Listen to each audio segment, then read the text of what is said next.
Hi there, this is René, and this is Bolier Talks Tech with Han Mesters. Han, could you please introduce yourself? Certainly. And firstly, thanks for inviting me for this opportunity to share my knowledge with Sure. you. I'm Han Mesters, working within ABN AMRO Bank and responsible for the business services sector in department that's called sector advisory. And our main responsibility is sharing knowledge to our colleagues in the country that deal with clients. So the purpose is to have them up to speed content in strategic discussions with clients. All right, that sounds like a fun role in this dynamic world. Um, Today we have a spicy topic, if I may say so.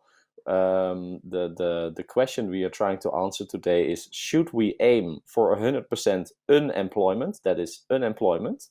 First of all, I am seeing a lot of conflicting information, right? I see a lot of headlines about automation and robots and warehouses and trucks being automated and all that kind of stuff, jobs disappearing, people fearing for their future. And on the other hand, I am myself in a recruitment industry where still one of the main topics is at the same time skill gaps, scarcity, relocation, and so forth and so forth. How do we make sense of all this information, Han?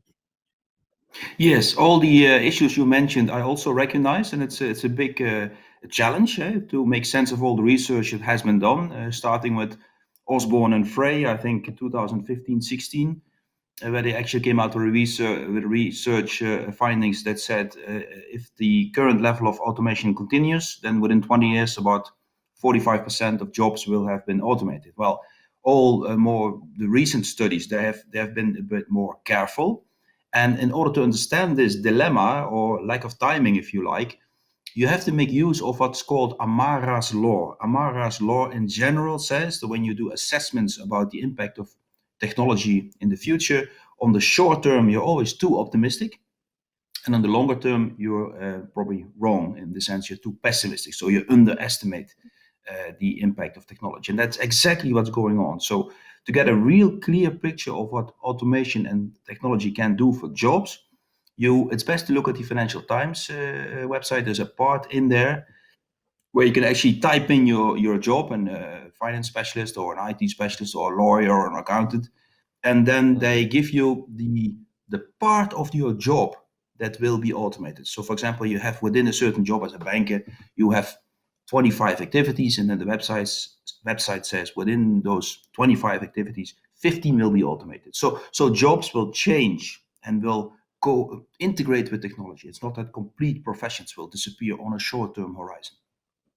Right. But do you think there are certain jobs that will, in let's say the next 10 years, fully disappear?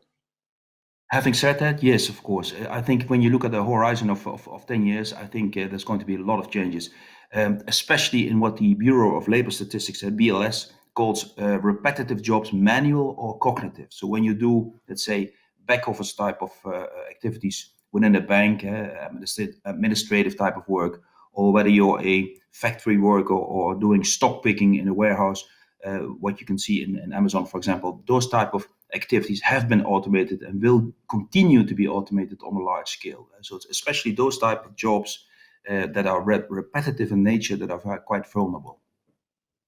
Hmm. Yeah, and so separate from if we would actually want to move to 100% unemployment, let's first talk about the possibility of doing that. So from a, let's say, labor perspective, do you think all jobs can and will be automated maybe in the next 100 or 200 years? Is that feasible from, let's say, a labor and automation and technology perspective? Yeah, that's an interesting philosophical question that, of course, that borders me a lot. If you think of Amara's law I just mentioned, and you look at a Mm, 100-year, 200-year horizon, then luckily we know what type of jobs are very difficult to automate. I mentioned already the repetitive type of jobs, they will be automated. But if you have a job that has something to do with creativity or a complex communications, so interhuman communication, or mhm. data enrichment, so you get data and you have to give context to that.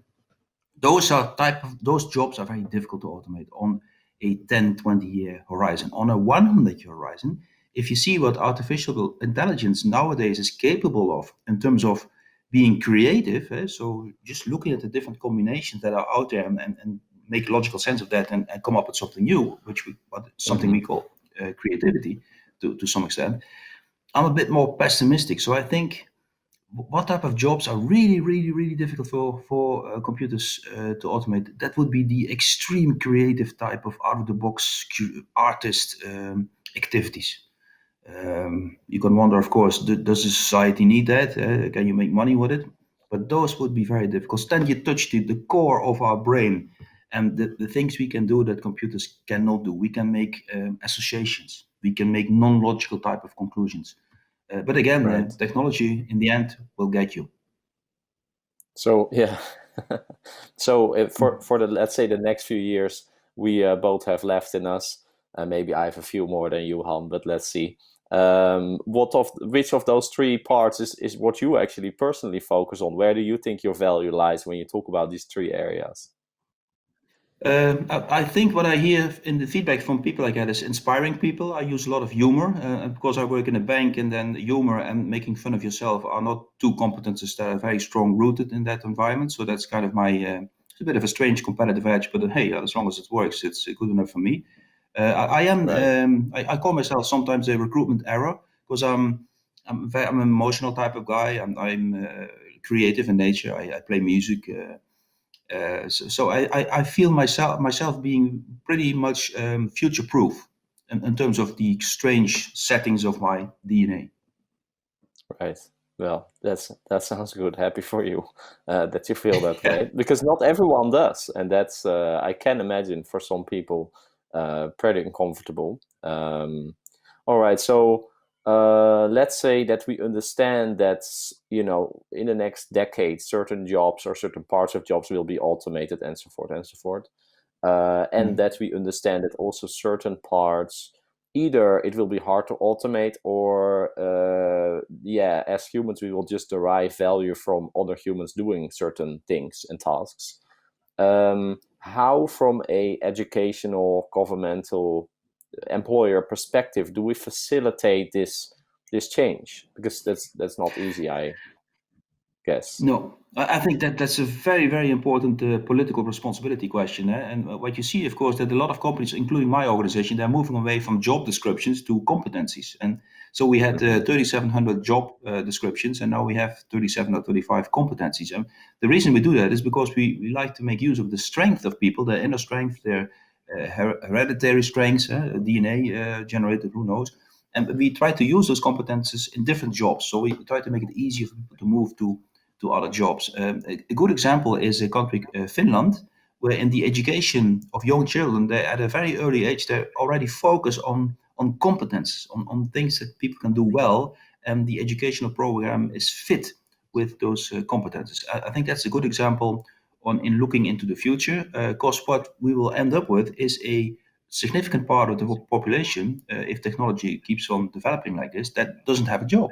If all the repetitive type of what we call high school MBO type of level jobs will disappear, that we know from history that gives unrest. When you have a high degree of unemployment, let's say over 15%, it's always not a stable society where that happens.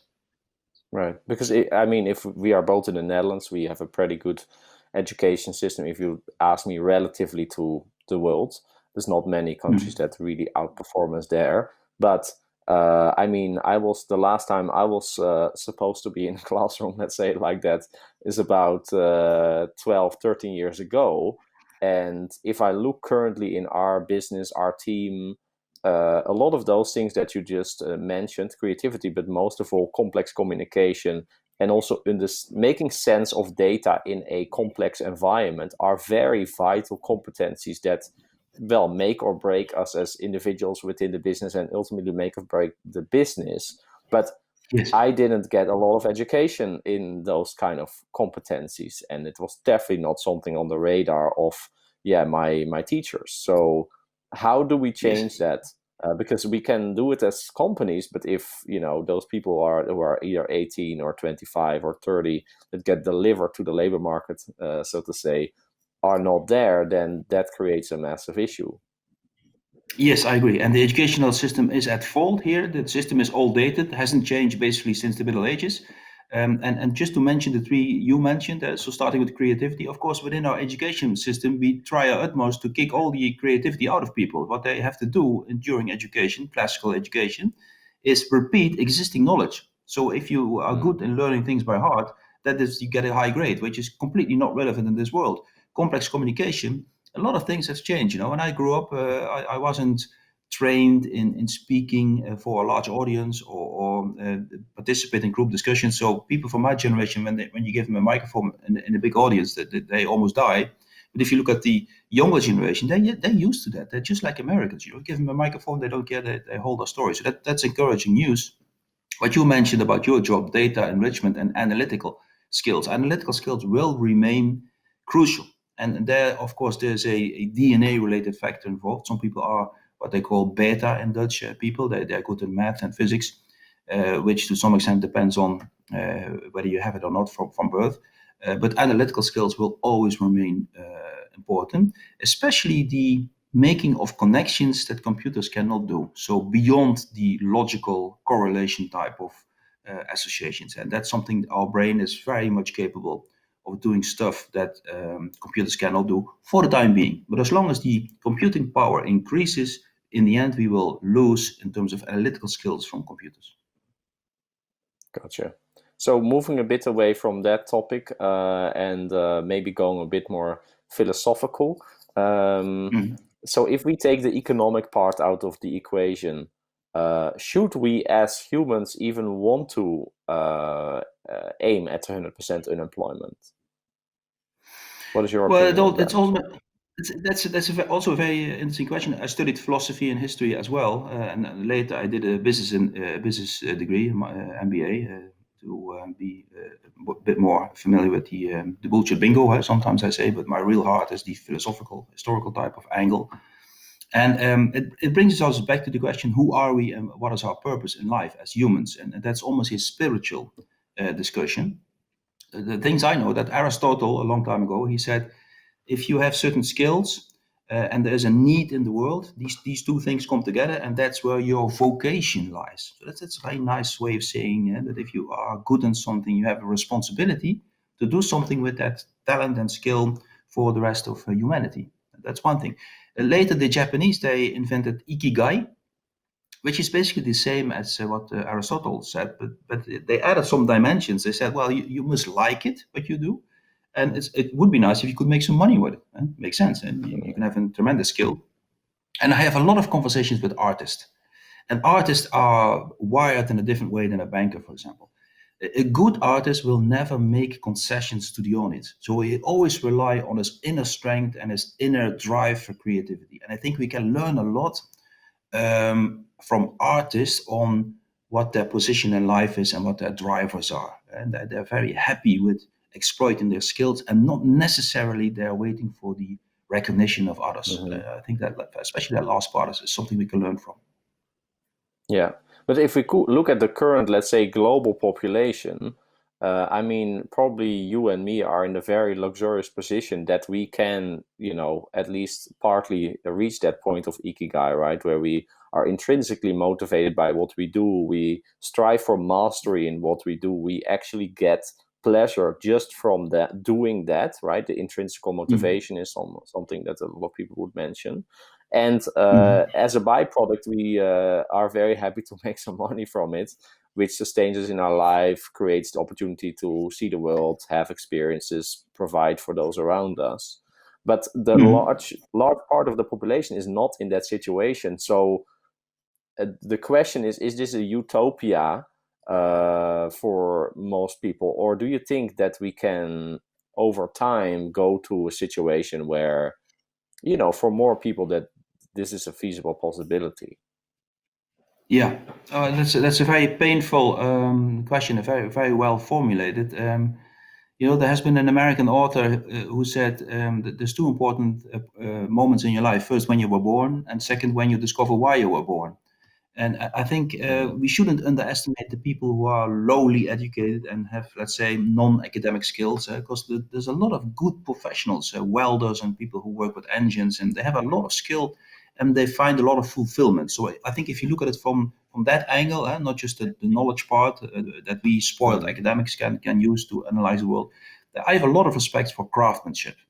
And it can be any type of craftsmanship, whether it's a violin builder or the examples I just mentioned. And if you use that angle, then the judgment on the global working population becomes a bit more positive. Having said that, there's a lot of people who will struggle, who will find it difficult to find their vocation, and find a vocation that they can make money with, and find a vocation that they really enjoy doing. And I don't know what type of percentage this is looking into the future. Is it 10% of the global working population? Is it 20%? Is it 25%? I wouldn't be surprised if it's more than 25% of people who ultimately will find it difficult to find their vocation in this world. Right. And I think then there's also the issue that there's a lot of people who are in a position to reach this intrinsic motivation to derive joy from achieving mastery or trying to achieve mastery, but they focus on the wrong things maybe. So they try to get more external confirmation on themselves, if you know what I mean, like from a career or money or a car, what car am I driving perspective. So if you look now also of course, with the recent developments around Corona, how do you think those, how is Corona basically affecting this development? Yes, again, that's a very important an issue. I'm happy you mentioned it. For example, if you look at the impact of Corona on the where I work in Amsterdam, the South Axis, I talk a lot to lawyers, and they employ a lot of highly educated expats, and that's their main concern because they live in Amsterdam, quite isolated. They're young. They need to have interaction with other people, so they make sure they get back to the office despite Corona. Same applies for the young people working in our bank. Almost everybody's supposed to work from home. But we know that these young people, they would love to work with other people because that's where their learning curve becomes a bit more steep. So in that case, also we make sure that the young people get the opportunity to do not be isolated. And I think it's also a personality question. The thing that I remember from Corona, I'm sitting in the basement. It was cold. I had my little heater next to me, but I'm fine. I have this strange mix of being extrovert and introvert, and at times I can be introvert. Younger people tend to be more outgoing. They go to parties. They need to see people from their own age, and their personality comes in. So just maybe a long way to answer your question, but I think this Corona situation is going to accelerate some of the elements we thought about. For example, the vocation part. You see a lot of people asking themselves, is this a bullshit job that I have? Is this really what I'm about to do in my life, with my life? So people start being a bit more philosophical in this Corona day and age. And that's not bad, because in the longer term, they will find something that fits better with them and also makes them more healthy and happier. Yeah, so Han, what you are basically saying is, so people are decreasingly looking for bullshit in their roles and basically trying to eliminate that. But then my question is, what is it that they are trying to look for? What is it that they are trying to fill, basically? And is there also a difference in the generations, basically, of the labor force?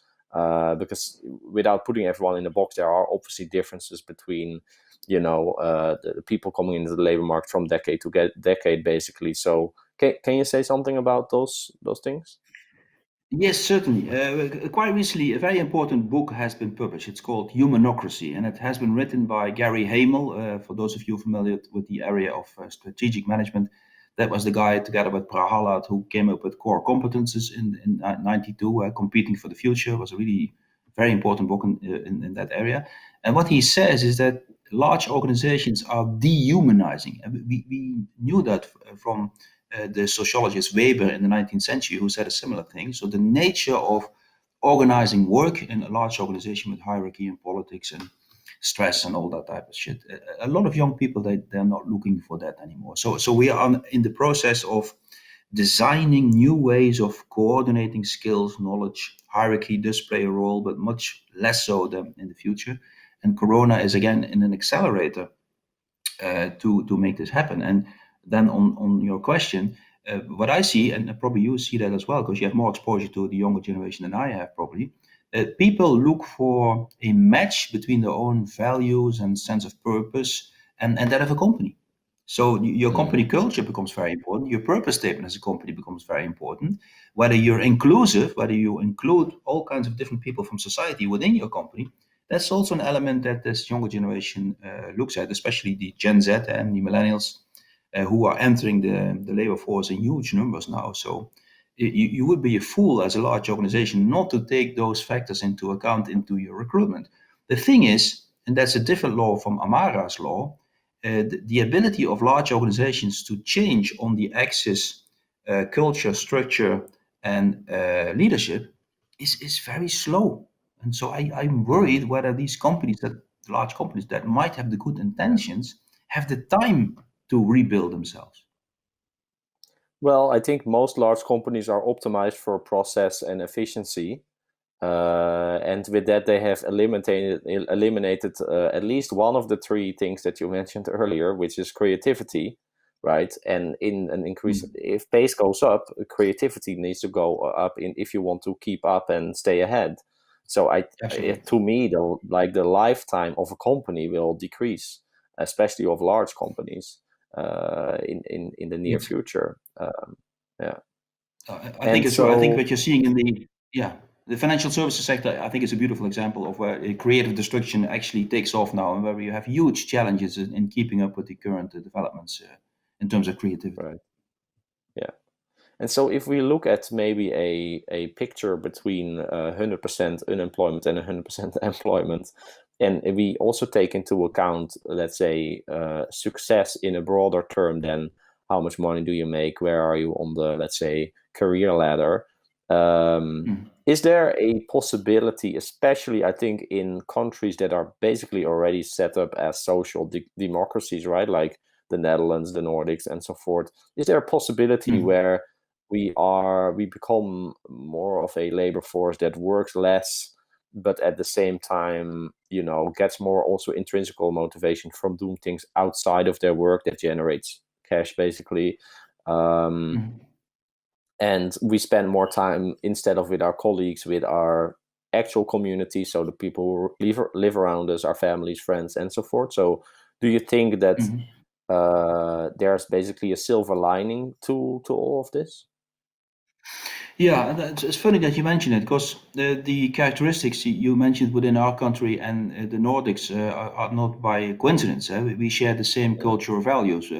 Both the Scandinavian countries and the Netherlands are classified as being companies that are called a low power distance, so not hierarchical, and feminine, so you are caring. So what I think is that these variables, these cultural variables, fit very, very well with the 21st century demands in terms of the balanced work life. But more importantly, we will probably be the first ones that come up with new organizational designs in terms of the number of people working in a company or setting. And right. I have to refer to the sociologist, anthropologist Dunbar, who did a lot of excavations a long time ago, and he tried to figure out how people in the Neolithic work together. And he came up with the number 150, so what they call extended family, your family and some friends. It's no coincidence because we are hardwired in our brain to know the personal details of maximum 150 people. So I think the new world that we are about to embark will have this 150, 100, 150 limit. And so it's going to be a non-institutional world. This will be the Right. decline of the institutional world for many reasons. You mentioned creativity, but it's also this Dunbar number that plays an important role. Gotcha. So something that I think there's been talk about and research about for decades already, and there's also been some serious experiments already in this field, is the word universal basic income. Um, is this a thing in your opinion? And if so, or if not, why not, or why so? Yeah, well, there has been some experiments again in Finland, also in Rotterdam, in our country, and some other cities where the experiments related to universal basic income were not very promising. But the problem is you don't have a lot of alternatives. If you have a lot of Yeah, people who are not able to work for all kinds of reasons, because of mismatch issues or personal misfit between skills and what the world wants, Then, of course, we have a social security system, and then you can ask yourself, okay, well, what's the difference between a universal basic income and social security? Well, basically, universal income is lower. So that's the political angle of the game. You can't afford to have social security at a certain level for that many people. So you have to come up with something different. And I'm afraid you have to make sure that these people can sustain a living. And how you finance it, it's a different ballgame. But I think that the coaching part and helping people find their vocation and their skills in order to find a job that they can be self-supportive, that remains a very important responsibility, be it government or private company related. Yeah, and if you ask me, if you compare again the Nordics and the Netherlands to a lot of other economies, in my opinion, we basically have a universal basic income already, because we tax income so highly that we can invest very heavily in education, infrastructure, healthcare, and so forth and so forth. So in my opinion, that is basically already a universal basic income. Yes, with a lot of resistance to the high income tax on labor, and that's why there's a movement called Xtax. They especially want to tax, let's say, the resources instead of labor. So in order to make it easier for labor to be employed, and now nowadays when employers have to make a decision, do I hire more people or do I go for automation? They go for automation because in the end it's cheaper. So you can change the metrics there in terms of fiscal policy to make it more appealing for employers to hire people. Yeah, but I do think there's a danger again there, because if you go the route of cheaper and efficiency, ultimately you kill all the resources that will bring you the new product, the new innovation, and so forth. So to me, that's like a downward spiral where you create this cash cow, but ultimately the cash will dry up, and that will be the end of it. Yes, I agree. Unless you combine it with education and redeployment of people, you invest in people so they can do other jobs and make sure of the training. Then it would makes more sense. But I fully agree. Yeah. Agreed. All right. I think this is a good time to wrap it up. Maybe you want to give our listeners and watchers some final life advice. So for anyone who's listening, what would be a couple of tips or recommendations you would give them in order to create a, let's say, rich in the right sense of the word life for themselves, their loved ones, their employees, the people around them? Yeah, that's a difficult one. I try to be brief and look at myself as an almost 59-year-old guy with a lot of experience, I guess, in interhuman happenings. The only thing I can say, I become more spiritual. I become more careful in my interactions with other people, call it the karma. So I'm a bit afraid of negative karma. I'm more careful in dealing with other people. I didn't do that when I was young. Maybe that's a strange advice, but if you look to this question, there's two important moments in your life: the moment you were born and why you were born.